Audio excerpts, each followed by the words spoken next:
Mais de 13 mil trabalhadores de grandes montadoras iniciaram uma greve há mais de 4 dias. Mas não foi no ABC Paulista no Brasil não, mas sim nos Estados Unidos. E também há outros setores em paralisação, assim como há greves parecidas ou ameaça de greves em outros países desenvolvidos.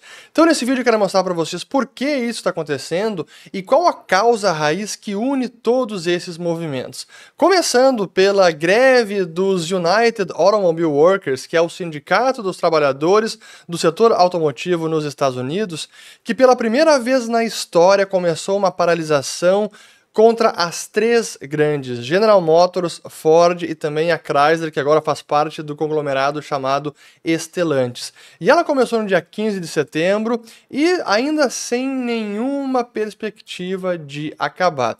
E eu quero mostrar até a mensagem do Shawn Fain, que é o presidente da UAW, o Sindicato dos Trabalhadores das Montadoras, para mostrar quais são as reivindicações. É bem curto, eu vou traduzir na medida que ele vai falando, mas é interessante para entender o que está guiando, o que está motivando esse movimento. Então, vamos lá. That's why we have chosen to stand up.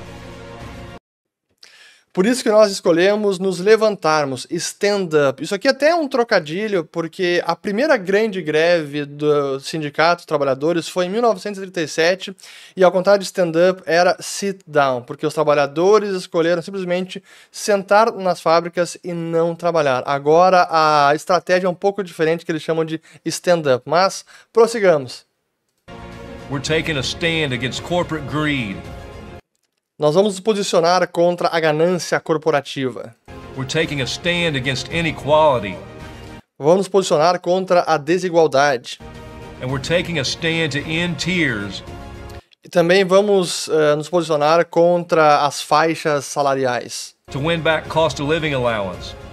E também ganhar de volta os benefícios com relação ao custo de vida. To raise wages. Aumentar os salários. Protect our communities from plant closures. E proteger as nossas comunidades contra o fechamento de fábricas. Então aqui as falas do Shawn Fain, uma mensagem que foi no dia de ontem, 18 de setembro, estou gravando aqui na terça-feira, dia 19 de setembro. Só que essa não é a única greve que aconteceu recentemente ou que está acontecendo, até ameaça de greve. Teve uma muito importante que quase virou uma grande greve, que foi dos motoristas da UPS, que é o serviço de transporte de pacotes nos Estados Unidos, e que finalmente conseguiram chegar a uma negociação. Isso foi ainda no mês passado, ratificaram aqui o acordo com a OBS, aqui os membros do Teamster, que é o sindicato desse tipo de trabalhador, e conseguiram colocar um fim à ameaça de greve. Mas temos uma que está acontecendo, e aí do outro lado dos Estados Unidos, na costa oeste, mais precisamente em Hollywood, na Califórnia, e essa já está levando alguns meses, a principal delas já dura desde maio, que é da Guilda dos Roteiristas e dos Escritores. Aqui tem um explicativo do site Vox, e que depois também teve o apoio e mais uma greve agora da Guilda dos Atores. Aí, claro, são os atores que não são os grandes renomados de Hollywood. Mas, claro que cada greve, cada movimento tem as suas particularidades. No caso aqui da Guilda dos Atores e Roteiristas, Escritores, não é apenas reposição salarial e aumento de salário, mas também a questão da tecnologia, propriedade intelectual e como a inteligência artificial está impactando e pode impactar o negócio, e também os serviços de streaming. Mas cada um tem as suas particularidades. Mas no caso do UAW, que é o Sindicato dos Trabalhadores das Montadoras, eles também têm algum problema com a questão da transição energética, a eletrificação, o mercado de carros elétricos, que está no centro das políticas públicas de vários países, inclusive da administração Biden, com subsídios e incentivos, e que no curto prazo também pode minar as grandes montadoras que ainda não conseguiram fazer essa transição para os carros elétricos. Mas a grande causa raiz disso tudo é sim a perda de salário real. O custo de vida aumentou por conta da inflação. Esse é o grande vilão que mina o salário real dos trabalhadores. E a gente tem aqui alguns gráficos que eu quero mostrar para vocês porque é importante.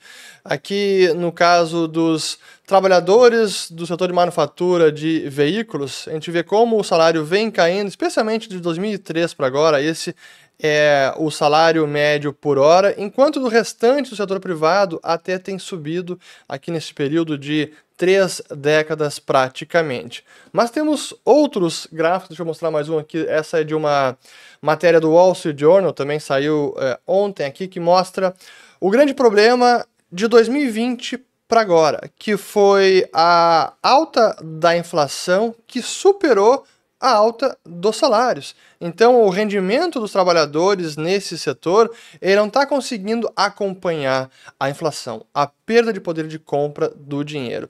E essa, então, que é a grande causa raiz, que é o problema da política inflacionária, que não apenas traz prejuízos para trabalhadores e acaba perturbando a economia como um todo, desarranjando ela, especialmente quando há surtos inflacionários como esse que foi da pandemia até o momento, mas isso acaba gerando uma série de distúrbios, de tensões, de desarmonia, de discórdia social, que é o que estamos vendo agora, quando os trabalhadores são jogados contra os empregadores e vira essa disputa em que é a ganância dos empregadores o responsável pelos salários piores, quando o grande vilão de verdade está na inflação gerada pelo próprio governo. Esse é o grande vilão. E está machucando, claro, não apenas esse setor, alguns acabam sofrendo mais que outros. Mas é importante mostrar a própria medida de inflação, para a gente ver aqui, ó, desde 2020, e que tivemos aquele pico ano passado de 9,1% chegou a inflação americana, e agora que vem arrefecendo, mas ainda assim está no patamar mais elevado. Só que o problema é que quando há essa disparada inflacionária, é difícil a economia se ajustar, é difícil acompanhar a reposição salarial e sem trazer nenhum tipo de consequência ou de algum setor acabar ficando para trás, porque os preços relativos vão se alterando e isso causa muitos desequilíbrios, causa sim uma perturbação na economia, desarranja a economia, desarranja os preços relativos e a gente vê então isso resultando em perda de poder de compra, em salário real que não está mais acompanhando. E alguns setores são mais penalizados que outros. Mas mesmo analisando o salário real total dos americanos, a situação também não é nada boa. Deixa eu colocar aqui na tela uma matéria agora da Bloomberg, que mostra que a renda do trabalhador americano, aqui não é apenas do setor automotivo, é de todos os americanos.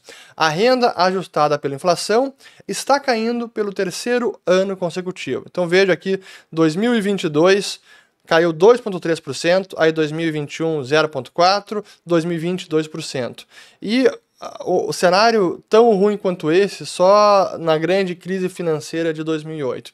Então, claro que é uma situação que preocupa, porque é a consequência inevitável da política inflacionária. É gerar tensão social, jogar um contra o outro. Joga consumidor contra produtor, joga trabalhador contra empregador. É sempre o que acontece. E mais um gráfico dos Estados Unidos, depois eu vou migrar para outro país, porque isso também está acontecendo.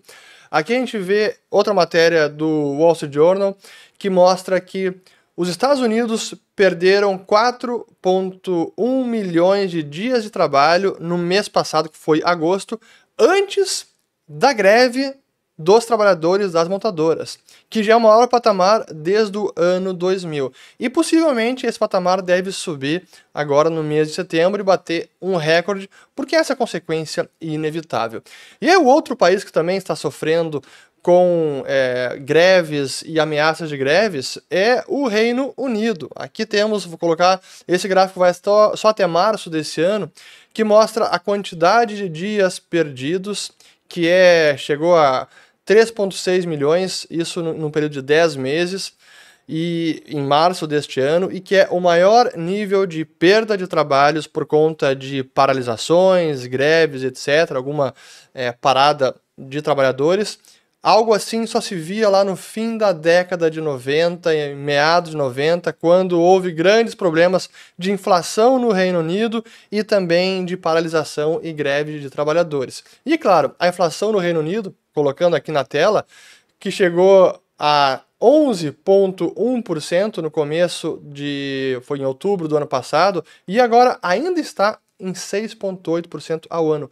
Reino Unido, um país desenvolvido, não é um país na América Latina, não é o Brasil, não é um país na África, Reino Unido. Esse nível de inflação não se via desde o fim da década de 80, quando tivemos várias paralisações de trabalhadores na Grã-Bretanha. Então esse é o resultado inevitável da política inflacionista e que gera não apenas a perda de poder de compra do dinheiro, aumento do custo de vida, a renda real acaba caindo, mas também vai ocasionando essas tensões sociais porque provoca disputas entre empregadores e empregados, trabalhadores, consumidores. Esse, infelizmente, é o legado cultural da inflação. Eu já falei sobre isso em outro vídeo, eu vou colocar depois no final deste para que vocês também revejam. E essas são as derivadas da inflação. Quando a gente analisa uma política e as suas consequências, é preciso prever não apenas as consequências imediatas, os efeitos mais visíveis de curto prazo e num grupo de pessoas, mas em todos os grupos de pessoas e mais no longo prazo. E quando a gente voltava lá atrás, em 2020 e 2021, quando as políticas estavam sendo adotadas, as sementes da inflação estavam sendo plantadas, o que a gente previa era que esse tipo de coisa, infelizmente, acabaria acontecendo como está agora. Então, um país como Grã-Bretanha e Estados Unidos enfrentando esse nível de greves, ameaça de greves, que não se via em décadas. Espero ter gostado de mais esse vídeo, compartilhem, se inscrevam no canal, se tornem membros também, porque tem muito mais conteúdo com profundidade lá. Tudo está aqui abaixo, você pode clicar em se tornar membro, ao lado de se inscrever. E vejo vocês amanhã ao vivo para analisar a decisão do Fed e do Copom de taxa básica de juros, mas também só para os membros. Valeu, até o próximo.